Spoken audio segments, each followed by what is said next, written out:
जैसे यहाँ से आप थोड़ी ही दूर चलते हुए जाएंगे तो आपको एक सत्यलोक नाम का भवन दिखाई देगा, जो श्यामाचरण लाहिरी या लाहिरी महाशय की कर्मभूमि रहा है और आपके गुरु हैं, इसलिए तो आप क्रिया योग प्रैक्टिस करते हैं?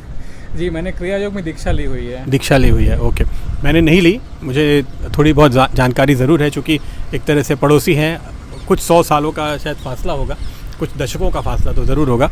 उनके पौत्र हुआ करते थे सत्य बाबू, जो जिनको मैंने देखा है, जो बहुत बुज़ुर्ग थे, तो उनके दादाजी थे। मतलब वो उस समय जब मैं बिल्कुल छोटा बच्चा था, स्कूल में जाता था, शायद तब हम लोग मिले भी नहीं थे, तब वो उनका देहांत हो गया था।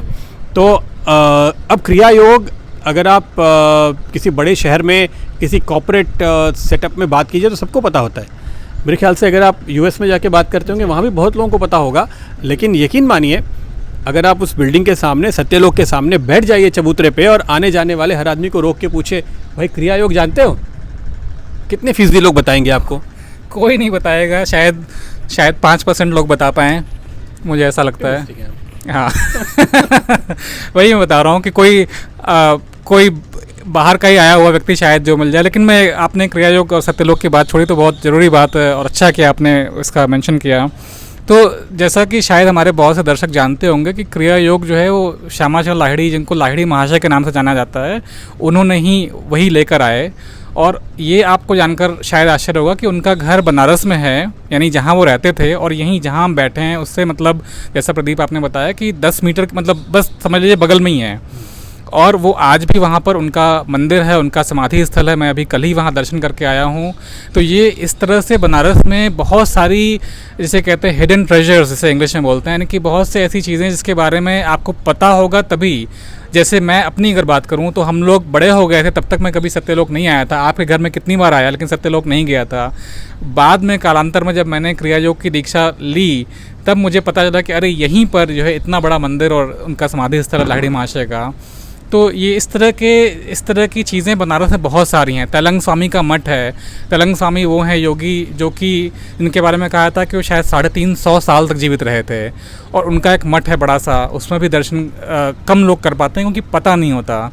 तो बनारस की एक खासियत ये भी है कि एक तो है जो बड़ी बड़ी चीज़ें, फेमस चीज़ें जिनके बारे में सब लोग जानते हैं, विश्वनाथ मंदिर हो गया, गंगा जी की आरती हो गई और जगह जगह हो रही है। बिल्कुल हाँ। अच्छा, हम लोग जब छोटे थे तो गंगा आरती, शायद गंगा जी का एक दशाश्वमेध पे जो मंदिर है उसके जो पुजारी हैं वो बाहर निकल के रात में गंगा आरती वहीं से करते थे। नीचे ये जो पूरा आप प्रबंध देख रहे हैं वो बिल्कुल नहीं था। और ये गंगा आरती अब न केवल यहाँ पे कई घाटों पे होने लगी है, बल्कि मैंने दूसरी जगहों पे भी देखा। आप हरिद्वार चले जाइए, आप ऋषिकेश चले जाइए, या जहाँ तक भी आपको गंगा नदी मिले वहाँ चले जाइए, हर एक होटल में गंगा आरती होती है, हर रिसोर्ट में गंगा आरती होती है, और हर एक टूरिस्ट पॉइंट पे गंगा आरती होती है। तो वो एक चीज़ है जो बहुत ही फेमस हो गई, और ये बिल्कुल नई चीज़ है। ये शायद बहुत कम लोगों को पता होगा कि गंगा आरती कोई पौराणिक परंपरा नहीं है, कोई 100 सालों से यहाँ पे गंगा आरती होती नहीं है। हो सकता है कि आप यहाँ पे आएँ तो कोई गाइड आपको बताए कि देखिए ये वो घाट है जहाँ पे श्री राम जी और सीता जी ने गंगा आरती की थी, लेकिन हम लोग 30 साल पहले ऐसी गंगा आरती नहीं देख पाते थे। तो ये बिल्कुल नया आधुनिक चीज़ है, इसमें अब कोई संदेह नहीं है।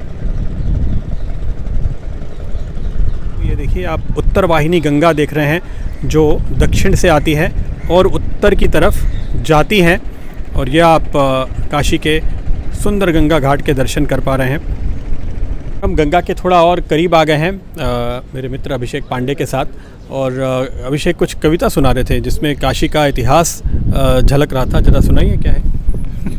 नहीं, मैं कविता तो नहीं सुना रहा हूँ प्रदीप। आपने एक सवाल पूछा था कि लोग क्या ढूंढने आते हैं, तो उसके बारे में मैंने कविता कभी कुछ लिखी थी, उसकी कुछ पंक्तियाँ सुनाना चाहूँगा। अच्छा, आपने लिखी? जी। तो वो इस तरीके से है कि आपने पूछा ना कि काशी में क्या ढूंढने आते हैं, तो उसका एक तरीके से आप आंसर देख सकते हैं कि काशी है अविमुक्तेश्वर क्षेत्र, काशी के स्वामी हैं त्रिनेत्र। जो काशी है इसको अविमुक्तेश्वर क्षेत्र भी कहा गया पुराणों में, और काशी के स्वामी त्रिनेत्र शिव जी तो है ही हैं। तो काशी है अविमुक्तेश्वर क्षेत्र, काशी के स्वामी हैं त्रिनेत्र, देती है विद्या ज्ञान मुक्ति और मोक्ष प्रदायिनी है काशी। तो काशी क्या देती है? काशी विद्या देती है, ज्ञान देती है, मुक्ति और मोक्ष प्रदान करती है। तो उसी की तलाश में कहीं ना कहीं, अब वो कोई वेस्टर्न आदमी है, उसे मोक्ष की परिकल्पना उसके दिमाग में है या नहीं ये नहीं पता, लेकिन कहीं ना कहीं शांति की तलाश में, चाहे वो किसी संत महात्मा बाबाओं से मिलके या फिर किसी योगा के कोर्स के माध्यम से या स्वयं अपने आप उस चीज़ को ढूंढते हुए सत्य और ज्ञान की तलाश में, सत्य और ज्ञान के अनुसंधान में जो है लोग काशी की ओर आते हैं और युगों युगों से आते रहे हैं। भारत के अंदर से आते रहे हैं, भारत के बाहर से आते रहे हैं और अभी भी आते जा रहे हैं। बिल्कुल। तो मोक्ष ढूंढने के लिए जो लोग यहाँ आते हैं, यहाँ एक मुमुक्षु भवन है जहाँ पे रह के काफ़ी लोग मोक्ष का या ये कहिए कि मृत्यु का इंतज़ार करते हैं, ताकि क्योंकि काशी में मृत्यु होने से उन्हें मोक्ष मिलेगा, ऐसी भी एक मान्यता है। और जो लोग अब नहीं रहे दुनिया में, उनका अंतिम संस्कार मणिकर्णिका घाट पर काशी में ला करके किया जाता है, इस आशा से कि इनको मुक्ति मिलेगी। और जिनका अंतिम संस्कार भी कहीं और हो चुका है, उनके लिए यहाँ पर एक पिशाच मोचन कुंड है, जहाँ पर उनकी क्रियाकर्म किए जाते हैं, त्रिपिंडी वगैरह कई तरह के श्राद्ध हैं जो आपको यहाँ पे कोई भी तीर्थ पुरोहित उसके बारे में जानकारी देंगे। तो सब कुछ करने के लिए लोग यहाँ आते हैं। तो मोक्ष ढूंढने के लिए जीते जी भी और बाद में भी लोग शायद यहाँ पे आते हैं, ऐसा दिखाई देता है, ऐसा मान्यता है। एक कहानी चलती है कि जब स्वामी विवेकानंद के गुरु रामकृष्ण परमहंस काशी आए अपने शिष्यों के साथ, वो गंगा घाट पर नौका विहार कर रहे थे, तो अचानक से वो कुछ भाव विह्वल होकर के मणिकर्णिका घाट की तरफ देखने लगे। ऐसा लगा कि समाधि लग गई उनकी। बाद में शिष्यों ने पूछा कि क्या हुआ, तो उन्होंने बोला कि वो देखो बाबा भोलेनाथ मुर्दों के कान में तारक मंत्र फूंक रहे हैं। यानी ये माना जाता है, ऐसा रामकृष्ण परमहंस के मुंह से यदि निकला तो जाहिर है कि प्रमाणिक है कि अगर मणिकर्णिका घाट पे किसी की अंतिम क्रिया होती है तो स्वयं काशी विश्वनाथ बाबा भोलेनाथ आकर के उसको मोक्ष का मंत्र देते हैं। इसलिए लोग यहाँ पर आते हैं। लेकिन यहाँ के लोग, जैसे आप कह रहे थे, वो आमतौर पे मोक्ष का अनुभव जीते जी करते हैं। जिस तरह से लोग मुक्त भाव से यहाँ रहते हैं, और अगर आप ख़ास तौर पे बड़े शहर से आ रहे हैं, अगर विदेश से आ रहे हैं, तो आपको लगता होगा कि यहाँ लोगों को मोक्ष तो मिल चुका है। जी बिल्कुल। इसमें एक बहुत ही अच्छी आपने बात कही, स्वामी रामकृष्ण परमहंस की बात बिल्कुल सच है। उन्होंने कई बार ये बात कही है कि उन्होंने साक्षात देखा है काशी में बाबा भोलेनाथ को तारक मंत्र फूंकते हुए और मुक्ति प्रदान करते हुए। अभी मैंने अपनी कविता की एक लाइन सुनाई थी आपको, आपने ऐसी बात करी कि मुझे एक दूसरी लाइन सुनानी पड़ेगी। इसके में मैंने लिखा था कि काशी के बारे में कविता थी, उसमें मैंने लिखा कि है परिव्रज्या का अंत यहाँ, अंतिम जीवन गंतव्य यहाँ। परिव्रज्या मतलब जो सन्यासी लोग जो घर बार छोड़कर जो टहलते हैं, यानी कि जो पूरे देश में घूमते हैं किसी एक जगह स्थिर हुए बिना, उसे कहते हैं परिव्रज्या, जो संन्यास लेने के बाद आदमी करता है। तो है परिव्रज्या का अंत यहाँ, अंतिम जीवन गंतव्य यहाँ, और मृत्यु जहाँ पर उत्सव है, महाश्मशान भी है काशी। यहाँ पर शायद किसी को सुन के लगे कि काव्यात्मक बात है कि महाश्मशान है या उत्सव है, जबकि ये बिल्कुल सच्चाई है। मतलब ये बिल्कुल जैसे कहते हैं इंग्लिश में लिटरल। तो यहाँ पर आप अगर आएंगे तो जो मणिकर्णिका घाट और हरिश्चंद्र घाट और अस्सी घाट के उधर का क्षेत्र है, इसको ये जो महाश्मशान है, यहाँ पे कहते हैं कि सैकड़ों हज़ारों साल से वहाँ चिता की आग जल ही रही है। यानी लगातार जो है वहाँ पे कभी उसमें विच्छेद नहीं हुआ, कभी रुकावट नहीं हुई है, इस तरह की मान्यता है। और जो उत्सव की बात मैंने करी कि है मृत्यु जहाँ पर उत्सव, राइट, तो वो भी बिल्कुल सच है कि यहाँ पर लोग जो हैं मरने पे, आप आएंगे घाट पे तो आपने सुना होगा वो श्मशान की होली बड़ी फेमस है यहाँ पे मणिकर्णिका घाट की। तो होली में होली मनती है और भस्म से, चिता भस्म से होली खेली जाती है।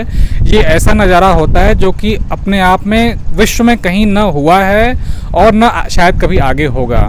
तो ये कुछ ऐसी परंपराएं हैं काशी की जहाँ पे मृत्यु जो है कोई बहुत बड़ा एक बहुत शोक का विषय ना होकर एक आध्यात्मिक रूप से उसको देखा जाता है और उसका भी एक उत्सव मनता है। मैं ये नहीं कह रहा हूँ कि हर आदमी मृत्यु के टाइम पे उसको लेकर ढोल नगाड़ा लेकर चलता, ऐसा नहीं है, लेकिन मृत्यु को एक यहाँ पे एक आध्यात्मिक स्वरूप है उसका। और वो मणिकर्णिका घाट पे आप अगर जाएंगे और हरिश्चंद्र घाट पे जाएंगे तो आपको स्वरूप साक्षात दिखाई पड़ेगा, स्वयं को दिखाई पड़ेगा। और होली के दिन जाएंगे तो आपको मसान की होली दिखाई पड़ेगी जी। तो ऐसा लगता नहीं कि उत्सव से कुछ भी कम है उस दिन, तो कम से कम यही लगता है। और बड़ा पॉपुलर भी होता जा रहा है टूरिस्टों के बीच में। दरअसल पहले तो हम लोग जाने में डरते थे, लेकिन अब तो टूरिस्टों की ऐसी भीड़ होती है, बाहर से आने वाले लोगों की ऐसी भीड़ होती है कि लोग श्मशान की होली देखने जाते हैं। जैसा लगता है कि बनारस में सबसे अच्छी होली वहीं हो रही है। जी जी। तो खैर वो भी अपने आप में एक ऐसी चीज़ें हैं जो आपको दुनिया में कहीं नहीं मिलेंगी, शायद वो सिर्फ बनारस में ही मिलेंगी। और वो बनारस का बनारसीपन है जिसको शब्दों में ढालना बड़ा मुश्किल है। हमने कोशिश ज़रूर की समझने की, जितना हमने देखा, जितना हमने इतने सालों में बदलते हुए, बनते हुए, बिगड़ते हुए देखा, उनके ऊपर हमने रोशनी डाली। मेरे ख्याल से बनारस की काफ़ी सारी बातें हो गई। बनारस में जो लोग मोक्ष ढूंढने आते हैं, अध्यात्म ढूंढने आते हैं, उन्हें कितना क्या मिलता है, ये हम बात कर रहे थे। ये बात हमारी अधूरी रह गई थी। कहाँ तक लोगों को वो चीज़ें मिलती हैं, या एक 5 दिन की आइटिनरी लेके आते हैं, या शायद 3 दिन की आइटिनरी लेके आते हैं कि ये चीज़ें देखनी है, देख लिया, अगर हो गया तो एक दिन डुबकी लगा ली, एक दिन सारनाथ चले गए और एक दिन मंदिरों के दर्शन कर लिए। जो थोड़ा ज़्यादा धार्मिक भावना से आते हैं वो कुछ और करते हैं। लेकिन बहुत सारे जो विदेशी सैलानी हैं ख़ास तौर पे, उनको हम देखते हैं कि वो यहाँ पे हफ्तों रहते हैं, सचमुच सीखने की कोशिश करते हैं, कुछ दीक्षा लेते हैं, काफ़ी हद तक प्रैक्टिस करने की कोशिश करते हैं। क्या उनको यहाँ पे शिव मिलते हैं? ये बहुत ही जटिल सवाल है, क्योंकि इसका उत्तर भी बहुत ही जटिल है।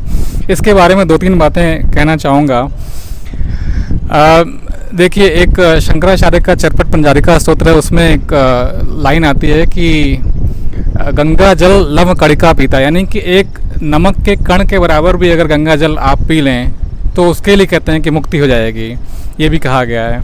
तो एक तरीका ये है देखने का कि जिसने गंगा में आकर बनारस में डुबकी लगा ली, उसे मुक्ति और मोक्ष मिल ही गया, भाव की बात है।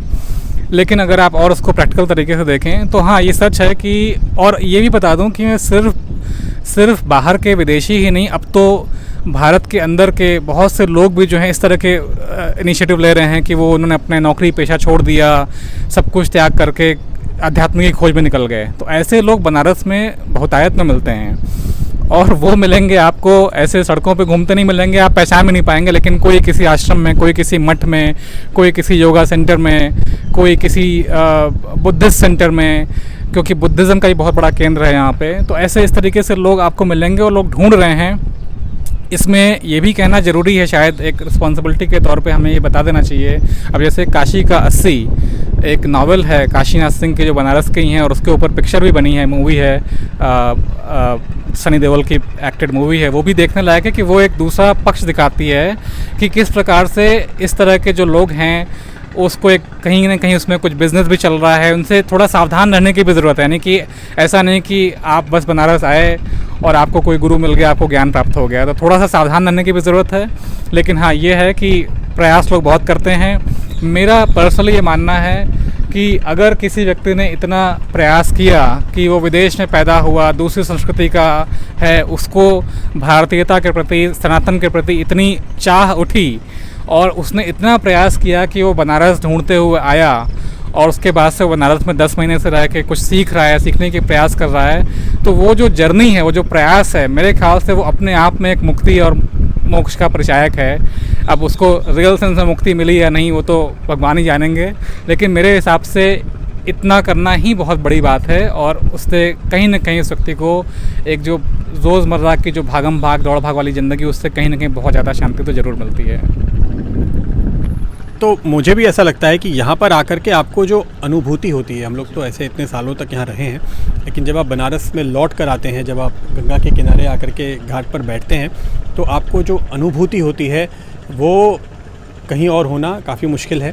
मैं ऐसा नहीं कह रहा हूँ कि दूसरे तीर्थ स्थान नहीं है, लेकिन जो जिस तरह का एक कह सकते हैं कि काशी के कण कण में शायद शिवाला है, और आप कहीं भी किसी भी घाट पर बैठ जाइए, आपको लगेगा कि आप मोक्ष के मार्ग पे चलना शुरू तो हो गए। कौन कहाँ पहुँचेगा पता नहीं, सबकी अपनी अपनी यात्राएं चल रही हैं, लेकिन उस यात्रा का एक शायद आप कह सकते हैं कि जो अगर आपको शुरुआत करनी है तो काशी एक बहुत ही अच्छी जगह है जहाँ से वो यात्रा शुरू हो सकती है। बहुतों की यात्रा यहाँ पर आकर के पूरी भी होती है, क्योंकि पूरे एक इंटरेस्टिंग बात है, हम एक शब्द बार बार इस्तेमाल कर रहे थे, आपने महाश्मशान बोला, तो आमतौर पे लोग समझते हैं कि हरिश्चंद्र और मणिकर्णिका ये 2 ही श्मशान हैं, लेकिन काशी के बारे में कहा जाता है कि पूरा शहर ही उसको महाश्मशान कहा जाता है। तो यहाँ पर क्योंकि हर कण कण में आपको मोक्ष मिलता है, केवल मणिकर्णिका या हरिश्चंद्र या ऐसे श्मशान घाट पे जाने से नहीं मिलता। अविमुक्त क्षेत्र भी इसीलिए कहते हैं। तो ये यात्रा जारी है, बहुत सारे लोगों की यात्रा जारी है। आप हमारे पीछे देख भी रहे हैं कि लोग किस संख्या में यहाँ पर लगातार आ रहे हैं और लगातार उस मोक्ष की खोज में हैं। काशी को ढूंढने की शुरुआत अगर हमने कर ली तो उम्मीद है कि हम आगे आपके लिए और भी बहुत कुछ ढूंढ पाएंगे। क्योंकि हम दोनों ही यहाँ पर हमेशा तो रहते नहीं हैं, मैं भी कुछ दिनों के लिए आया हूँ और अभिषेक भी शायद कुछ हफ्तों के लिए आए हैं, तो हम आते रहेंगे और जहाँ भी हैं वहाँ से हम आपके लिए काशी से जुड़ी हुई हर एक जानकारी, वो पहलू जिनसे अभी तक आप परिचित नहीं हैं, उनसे हम आपको परिचित कराने की पूरी कोशिश ज़रूर करते रहेंगे। अभिषेक, बहुत बहुत शुक्रिया आपका जुड़ने के लिए। उम्मीद करते हैं कि आगे आपसे मुलाकात होगी। हो सकता है कि पंडित जी कहीं के लिए एक अमेरिका से भी हम लोग ऐसे ही जी बिल्कुल चर्चा कभी करेंगे, लेकिन फ़िलहाल तो यहाँ पर काशी में गंगा के इस घाट पर इस चर्चा में हम विराम लेते हैं। बहुत बहुत धन्यवाद आप सभी का हमारे साथ जुड़ने के लिए।